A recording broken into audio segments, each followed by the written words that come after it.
어떤 분들은 이런 생각을 해보셨을 겁니다.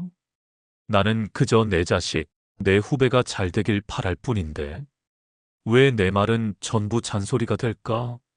진심을 담아 건넨 한마디가 상대방의 귀에 가닿기도 전에 차가운 벽에 부딪혀 산산조각 나는 경험. 내 뜻은 이게 아닌데, 왜 내 마음은 늘 오해받을까? 우리는 수많은 말을 하며 살아왔지만, 정작 내 말을 제대로 전하는 법은 배우지 못했습니다. 상대방에게 상처를 주지 않으면서도 내 진심을 전하는 방법. 듣기 싫은 소리도 귀에 쏙 들어오게 만드는 마법의 비결은 과연 무엇일까요? 마음을 닿게 하는 한마디. 저는 예전에 직설적인 사람이 솔직하다고 생각했습니다. 그래서 상대가 뭘 잘못했는지 바로 말하곤 했죠. 그런데 돌아오는 건 대화의 단절 그리고 미묘한 거리감이었습니다. 한 번은 이런 일이 있었습니다. 직장에서 후배가 보고서를 가져왔는데 저는 처음부터 마음에 들지 않았습니다. 이거 잘못됐어. 다시 해. 딱 그 한마디만 했죠. 후배의 얼굴이 순간 굳었습니다. 그 뒤로 그는 제게 말을 걸지 않았습니다. 그때 저는 내 말이 틀린 건 아니잖아 라고 생각했지만 시간이 지나 알게 되었습니다. 사람은 옳고 그름보다 먼저 마음이 안전해야 들을 준비가 된다는 것을. 한 시골 마을 이야기를 해드릴게요. 정직하게 농사를 짓는 한 농부가 있었습니다. 그런데 여름이 되자 잡초가 빠르게 자랐습니다. 이웃이 지나가다 말합니다. 이봐, 밭이 엉망이네. 잡초가 수두룩하구먼. 농부의 얼굴이 금세 굳어집니다. 바쁘니까 그렇지, 알아서 할게. 며칠 후 또 다른 이웃이 찾아왔습니다. 그는 농부에게 이렇게 말했습니다. 올해 날씨가 참 이상하네요. 잡초가 어찌나 빨리 자라는지. 혹시 제가 시간 날 때 도와드릴까요? 당신이 키운 작물 참 튼튼하게 잘 컸더라고요. 똑같이 잡초가 많다는 말을 했지만 농부의 반응은 완전히 달랐습니다. 첫 번째 말에는 변명과 거부가, 두 번째 말에는 감사와 수용이 있었습니다. 차이는 관심과 존중이 담겨 있었는가에 있습니다. 듣기 싫은 소리를 귀에 쏙 넣는 세 가지 열쇠. 첫째, 먼저 인정하라. 사람은 인정받을 때 비로소 마음의 문을 엽니다. 당신이 애쓴 걸 알아요. 이 한마디는 마법과 같습니다. 그 다음에 어떤 조언이 오더라도 마음은 열린 상태에서 받아들입니다. 여기 평생을 듣기 싫은 소리 전문가로 살았던 석철 씨가 있었습니다. 아들이 사업을 시작할 때도 며느리가 직장을 그만둘 때도 그는 늘 먼저 쓴소리를 꺼냈죠. 그거 위험해. 내 생각은 짧은 거야. 그의 말은 늘 옳았지만 가족들은 그의 말을 듣는 대신 그를 피했습니다. 그러던 어느 날 손주가 찾아와 힘든 고민을 털어놓기 시작했습니다. 석철 씨는 또다시 이건 이래서 안 되고 저건 저래서 안 된다는 말을 하려다 멈칫했습니다. 손주의 눈에 비친 불안과 두려움 때문이었죠. 그때 석철 씨는 평생 처음으로 말을 거두고 귀를 열었습니다. 할아버지, 사실은. 그래, 계속 말해보렴. 석철 씨는 아무런 평가나 판단 없이 그저 손주의 이야기를 들었습니다. 그의 말이 옳았는지, 그가 어떤 실수를 했는지 캐묻지 않았죠. 그저 손주의 이야기를 끝까지 듣고 그가 얼마나 힘들었을지 조용히 공감해 주었습니다. 그렇게 30분, 1시간이 흘렀을까요? 손주는 할아버지한테 얘기하니까 마음이 좀 편해졌어요 라며 밝게 웃었습니다. 그날 밤 석철 씨는 깨달았습니다. 상대방이 마음을 여는 진짜 비결은 내 조언을 건네기 전에 먼저 그의 마음을 들어주는 것이라는 것을요. 우리가 흔히 옳은 말이라 부르는 것들은 상대방의 마음이 열려 있을 때 비로소 좋은 말이 됩니다. 비평의 마법은 말을 멈추고 귀를 여는 순간부터 시작됩니다. 우리가 어떤 소리를 듣기 싫어하는 이유는 무엇일까요? 대부분은 그 소리가 우리가 원하지 않는 현실을 상기시키기 때문입니다. 상사의 지적은 우리의 부족함을 드러내고 의사의 진단은 우리의 건강 문제를 알려주며 친구의 조언은 우리가 회피하고 싶은 문제를 정면으로 마주하게 합니다. 하지만 여기서 중요한 깨달음이 있습니다. 우리가 저항하는 것은 소리 자체가 아니라 그 소리가 가져다주는 메시지에 대한 우리의 감정입니다. 마치 병든 몸에 쓴 약이 필요하듯 우리 마음에도 때로는 듣기 싫은 진실이 필요할 때가 있습니다. 한 선사가 말했습니다. 귀는 닫을 수 없지만 마음은 열 수 있다. 우리의 귀는 물리적으로 소리를 차단할 수 없습니다. 하지만 우리의 마음은 그 소리를 어떻게 받아들일지 선택할 수 있습니다. 듣기 싫은 소리를 마주했을 때 가장 먼저 할 일은 저항하는 마음을 알아차리는 것입니다. 아, 지금 내가 이 소리를 거부하고 있구나. 이런 자각만으로도 우리는 자동 반응에서 벗어나 의식적인 선택의 영역으로 들어갈 수 있습니다. 둘째, 옳음을 증명하지 말고 선의를 보여라. 우리는 종종 내가 맞다를 증명하려고 합니다. 하지만 그 순간 말은 칼처럼 변합니다. 내가 옳다보다 당신이 더 잘되길 바란다가 먼저여야 합니다. 우리의 말은 때때로 거울이 됩니다. 상대방을 비추는 것이 아니라 과거에 불안했던 내 모습을 비추는 거울 말이죠. 내가 지금 하는 거 내가 예전에 다 해봐서 아는데. 우리는 이런 말을 종종 합니다. 내 경험이라는 거울에 상대방을 비추며 너도 나와 같을 거야 라고 속단하는 것이죠. 하지만 상대방은 거울을 보길 원하지 않습니다. 자신의 상황을 온전히 이해해 줄 수 있는 창문을 보고 싶어 합니다. 내 말의 시선을 나에서 너로 바꾸는 것. 이것이 바로 두 번째 비결입니다. 예를 들어, 그건 내가 생각이 짧아서 그래라는 말 대신 나는 내가 그 일을 하면서 혹시 어떤 어려움이 있을까 걱정이 되는구나 라고 말해보세요. 전자는 비판이지만 후자는 공감과 염려가 담긴 따뜻한 시선입니다. 내 경험이라는 거울을 잠시 내려놓고 상대방의 마음이라는 창문을 통해 그의 세상을 바라보는 것. 이것이 듣기 싫은 소리를 듣고 싶은 소리로 바꾸는 두 번째 마법입니다. 모든 소리 뒤에는 마음이 있습니다. 화난 목소리 뒤에는 상처받은 마음이, 비판하는 말 뒤에는 걱정하는 마음이, 심지어 욕설 뒤에도 도움을 구하는 마음이 숨어 있을 수 있습니다. 제가 알고 있는 한 이야기를 들려드리겠습니다. 한 병원에서 간호사들이 가장 까다롭고 불친절한 환자로 악명 높은 할아버지가 계셨습니다. 그분은 하루 종일 불평불만을 쏟아내고 간호사들을 호출해서는 화를 내곤 했습니다. 그런데 어느 날 한 신참 간호사가 다른 접근을 시도했습니다. 할아버지의 거친 말을 듣고도 화내지 않고 조용히 그분 곁에 앉아 물었습니다. 할아버지, 지금 가장 힘든 게 뭐예요? 그러자 언제나 퉁명스럽던 할아버지의 목소리에 미세한 균열이 생겼습니다. 아무도 내 곁에 없을까봐 그래. 그날 이후 그 할아버지의 목소리는 완전히 달라졌습니다. 똑같은 말이라도 이제는 간호사들의 귀에 다르게 들렸습니다. 불평이 아니라 두려움의 표현으로, 화가 아니라 관심을 끌기 위한 절실함으로 들렸습니다. 이것이 바로 마음으로 듣기입니다. 소리의 표면이 아니라 그 소리를 만들어낸 마음의 상태를 듣는 것입니다. 누군가 당신에게 화를 낼 때 그 화 너머에 있는 상처를 들을 수 있다면 그 소리는 더 이상 당신을 공격하는 무기가 아니라 치유가 필요한 영혼의 신호가 됩니다. 우리가 듣는 소리는 종종 우리 자신의 거울입니다.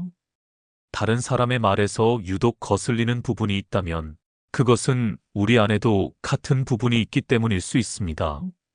누군가 너는 너무 완벽주의야라고 말했을 때 화가 난다면 혹시 우리 안에 완벽주의적인 면이 있는 것은 아닐까요? 너는 게을러라는 말이 특히 듣기 싫다면 우리도 모르게 게으름에 대한 두려움을 갖고 있는 것일 수도 있습니다. 이것은 자책하라는 말이 아닙니다.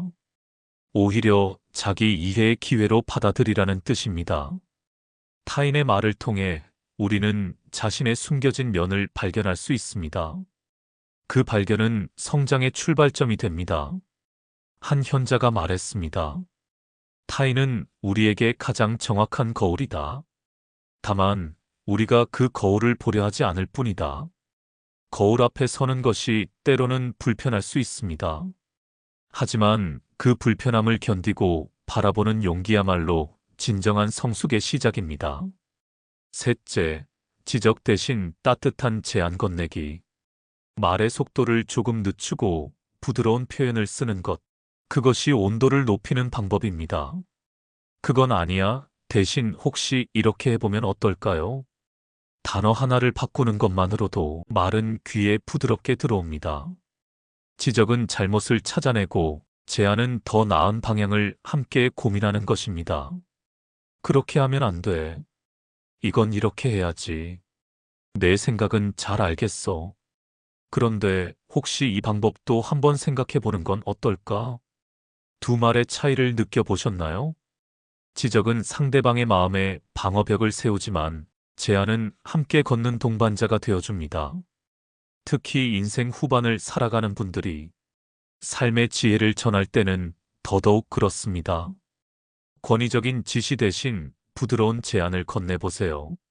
내가 봤을 때 이 방법이 좋아라는 말보다는 내가 예전에는 이런 식으로 해봤는데 혹시 도움이 될까? 라고 말하는 것이 훨씬 효과적입니다. 이것은 단순히 말을 잘하는 기술이 아닙니다. 상대방을 내 잣대로 판단하지 않고 그의 마음을 헤아리고 존중하는 인생의 태도에 가깝습니다. 모든 소리에는 주파수가 있습니다. 그리고 우리 마음에도 주파수가 있습니다. 같은 주파수로 맞춰질 때 공명이 일어납니다. 화난 사람의 화난 주파수에 맞춰지면 우리도 화가 납니다. 슬픈 사람의 슬픈 주파수에 맞춰지면 우리도 슬퍼집니다. 하지만 우리가 사랑의 주파수를 유지한다면 어떨까요? 사랑의 주파수는 특별한 힘이 있습니다. 그것은 다른 주파수들을 변화시킬 수 있습니다. 화난 사람 앞에서 사랑의 주파수를 유지하면 그 사람의 화도 서서히 변화하기 시작합니다. 이것은 추상적인 이야기가 아닙니다. 실제로 우리의 마음 상태는 다른 사람들에게 전달됩니다. 평온한 마음으로 상대방의 말을 들으면 그 평온함이 상대방에게도 전해집니다. 사랑의 주파수로 듣는다는 것은 무조건 동의한다는 뜻이 아닙니다. 오히려 더 명확하게 들을 수 있게 해줍니다. 감정적인 노이즈 없이 상대방의 진짜 메시지를 받아들일 수 있게 됩니다. 결국 듣기 싫은 소리를 듣고 싶은 소리로 만드는 마법의 주문은 바로 사랑과 존중입니다. 나를 변화시킨 한 통의 편지. 몇 년 전 큰 프로젝트를 실패한 적이 있습니다. 그때 한 동료가 저에게 편지를 건넸습니다. 당신이 이 일에 쏟은 정성과 열정을 알아요. 그래서 감히 이런 제안을 드리고 싶어요. 다음에는 이런 방법을 써보면 어떨까요?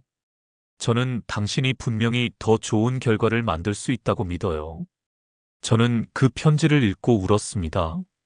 그 안에 비판이 있었지만 그보다 큰 믿음이 먼저 전해졌기 때문입니다. 그때 알았습니다. 듣기 싫은 소리도 귀에 쏙 들어오게 만드는 건 기술이 아니라 마음이라는 것을, 듣기 싫은 말을 잘 전달하는 사람의 힘. 살다 보면 누군가에게 꼭 해야 하는 말이 있습니다. 그 말이 혹시 상처가 될까 조심스러워 차라리 침묵할 때도 있습니다. 하지만 침묵은 문제를 해결하지 않습니다. 문제는 말을 하느냐 마느냐가 아니라 어떻게 하느냐에 있습니다. 마음을 다해 전하는 말은 쓴 약 같아도 몸에 좋습니다. 무심하게 던진 말은 단물 같아도 속을 해칩니다. 누군가의 잘못을 지적할 때도 너는 왜 그랬어? 가 아니라 그 상황이 쉽지 않았을 텐데 혹시 이런 방법은 어때? 이렇게 바꿀 때 상대는 마음의 문을 열고 들어줍니다. 모든 소리 뒤에는 마음이 있습니다. 화난 목소리 뒤에는 상처받은 마음이, 비판하는 말 뒤에는 걱정하는 마음이, 심지어 욕설 뒤에도 도움을 구하는 마음이 숨어 있을 수 있습니다. 상처를 들을 수 있다면, 우리가 듣기 싫은 소리를 받아들이는 법을 배우면 자연스럽게 다른 사람에게 더 좋은 소리를 선물할 수 있게 됩니다. 상대방이 듣고 싶어 하는 말, 상대방에게 도움이 되는 말, 상대방의 마음을 따뜻하게 해주는 말을 할 수 있게 됩니다. 말은 강력한 힘을 가지고 있습니다. 한마디 말로 사람을 살릴 수도 있고 죽일 수도 있습니다. 격려의 말 한마디가 누군가의 인생을 바꿀 수도 있고, 비난의 말 한마디가 누군가의 꿈을 꺾을 수도 있습니다. 그렇다면 우리는 어떤 말을 선물하고 싶은가요?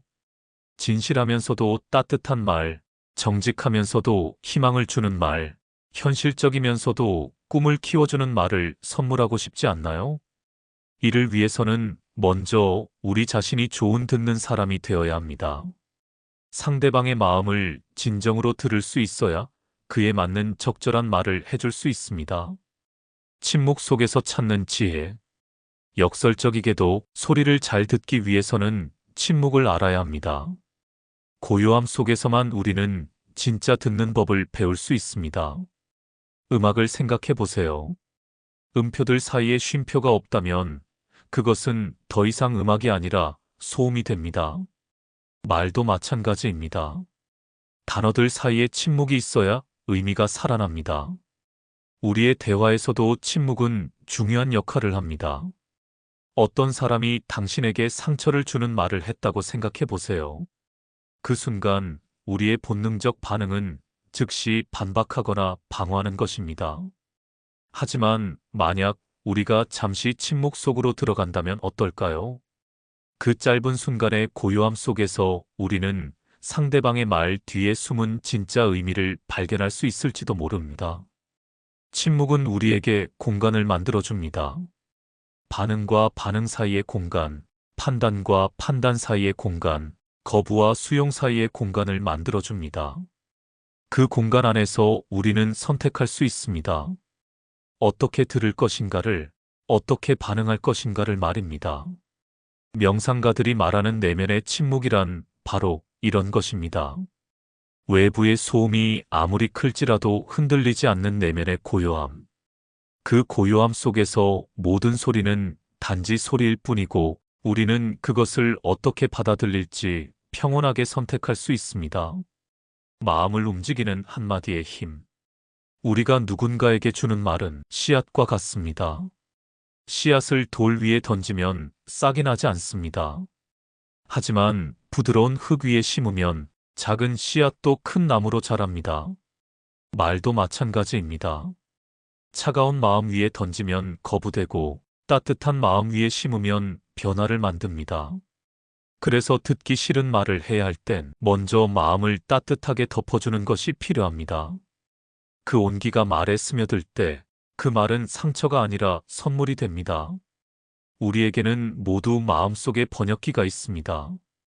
외부에서 들어오는 소리를 우리 내면의 언어로 번역하는 장치입니다. 문제는 이 번역기가 종종 잘못된 번역을 한다는 것입니다. 너는 항상 실수만 한다는 말을 들으면 우리의 번역기는 종종 너는 쓸모없는 존재다로 번역합니다. 왜 이렇게 늦었어? 너는 책임감이 없다로 번역됩니다. 하지만 이것은 정확한 번역이 아닐 수 있습니다. 더 정확하고 자비로운 번역을 해보면 어떨까요? 너는 항상 실수만 한다를 나는 내가 더 잘할 수 있다고 믿는다로 번역해 볼 수 있습니다. 왜 이렇게 늦었어? 를 나는 내가 걱정되어서 기다리고 있었다로 번역할 수도 있습니다. 물론 모든 말을 긍정적으로만 번역하자는 것은 아닙니다. 때로는 정말로 악의가 담긴 말들도 있습니다. 하지만 대부분의 경우 사람들은 자신만의 방식으로 사랑하고 걱정하고 관심을 표현합니다. 우리의 번역기를 조금만 조정하면 같은 말도 완전히 다르게 들릴 수 있습니다. 좋은 번역기가 되기 위해서는 연습이 필요합니다.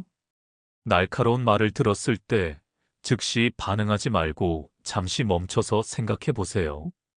이 말을 다른 방식으로 이해할 수 있을까? 이 사람이 정말로 전하고 싶은 메시지는 무엇일까? 관계를 살리는 말의 힘. 나이가 들수록 우리는 말수가 줄어듭니다. 그러다 보니 한마디 한마디가 더 무겁게 다가옵니다. 가족 간에도, 부부 사이에도, 오래 알고 지낸 친구 사이에도 말 한마디가 관계를 무너뜨릴 수도, 오히려 관계를 살릴 수도 있습니다. 듣기 싫은 말이 꼭 필요할 때가 있습니다. 그럴 땐 차가운 칼이 아니라 따뜻한 수건처럼 부드럽게 감싸서 건네야 합니다. 모든 상처는 치유될 수 있습니다. 듣기 싫은 소리로 인한 마음의 상처도 마찬가지입니다. 그리고 놀랍게도 때로는 그 상처를 준 바로 그 소리가 치유의 열쇠가 되기도 합니다. 어린 시절 아버지의 엄한 말로 상처받았던 사람이 있었습니다. 세월이 흘러 아버지가 돌아가신 후 그는 아버지의 일기를 발견했습니다. 그 일기에는 자식에 대한 걱정과 사랑이 가득했습니다. 내가 너무 엄하게 대한 것은 아닐까? 아이가 상처받지는 않았을까라는 고민들로 채워져 있었습니다. 그 순간 그는 깨달았습니다. 아버지의 엄한 말들도 모두 사랑에서 나온 것이었다는 것을. 그 깨달음과 함께 오랫동안 마음에 박혀있던 가시가 빠져나갔습니다. 치유는 이해에서 시작됩니다. 상처를 준 그 소리의 진짜 의미를 이해할 때 상처는 자연스럽게 아물기 시작합니다. 그리고 그 상처가 아문 자리는 오히려 더 강해집니다. 상처받은 경험이 있기에 우리는 다른 사람의 아픔을 이해할 수 있습니다. 듣기 싫은 소리를 들어본 경험이 있기에 우리는 더 따뜻하고 지혜로운 말을 할 수 있게 됩니다. 인생 후반에 남는 건 결국 사람입니다. 사람을 이어주는 건 대단한 말이 아니라 따뜻한 말 한마디입니다. 듣기 싫은 소리도 귀에 쏙 들어오게 만드는 비결, 그것은 기술이 아니라 마음을 열고 마음으로 전하는 것입니다. 우리의 말 한마디가 상대방의 마음에 따뜻한 온기로 닿기를 바라며 오늘 하루도 여러분의 진심이 온전히 전해지기를 응원합니다. 이제 우리는 알고 있습니다. 모든 소리는 중성적이라는 것을, 우리가 그 소리의 의미를 부여한다는 것을, 그리고 우리는 언제든지 그 의미를 바꿀 수 있다는 것을 말입니다. 듣기 싫은 소리를 귀에 쏙 들어오게 만드는 마법은 실제로 존재합니다. 그 마법은 바로 우리 안에 있습니다. 수용하는 마음, 공감하는 능력, 사랑으로 듣는 귀, 그리고 모든 경험을 성장의 기회로 바꾸는 지혜 속에 그 마법이 숨어 있습니다. 오늘부터 다르게 들어보세요. 상사의 지적도, 가족의 잔소리도, 친구의 솔직한 조언도, 심지어 낯선 사람의 무례한 말도 모두 우리에게 주어진 선물입니다. 그 포장지가 때로는 거칠고 보기 흉할 수 있지만 안에는 분명히 우리를 위한 메시지가 들어 있습니다. 귀를 열고 마음을 열고 사랑으로 들어보세요. 그러면 이 세상 모든 소리가 당신을 위한 특별한 선물이라는 것을 알게 될 것입니다. 그리고 기억하세요. 우리가 더 잘 들을 수 있게 될 때 우리는 더 좋은 말을 할 수 있게 됩니다. 우리의 말도 누군가에게는 듣기 싫은 소리일 수 있습니다. 하지만 우리가 사랑으로 말한다면 그 소리는 분명히 상대방의 마음에도 귀에 쏙 들어갈 것입니다. 결국 모든 것은 사랑으로 귀결됩니다. 듣기 싫은 소리도 사랑으로 들으면 달라집니다. 사랑으로 듣는다는 것은 무조건 좋게만 해석하자는 뜻이 아닙니다.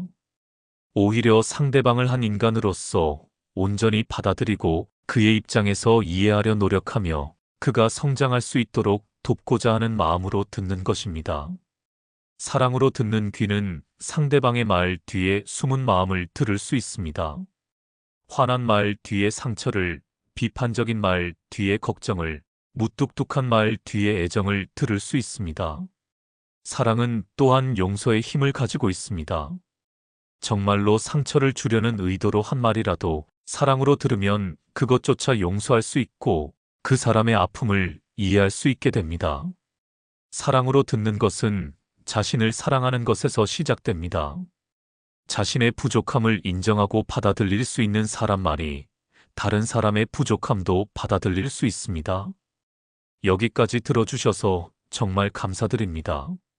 오늘 이야기가 도움이 되셨다면 좋아요와 구독 부탁드리고요. 여러분만의 듣기 싫은 소리를 다르게 들은 경험이 있다면 댓글로 나눠주세요. 다음에도 마음에 울림을 주는 이야기로 찾아뵙겠습니다. 오늘 하루도 사랑으로 듣고 사랑으로 말하세요. 별책룸이었습니다.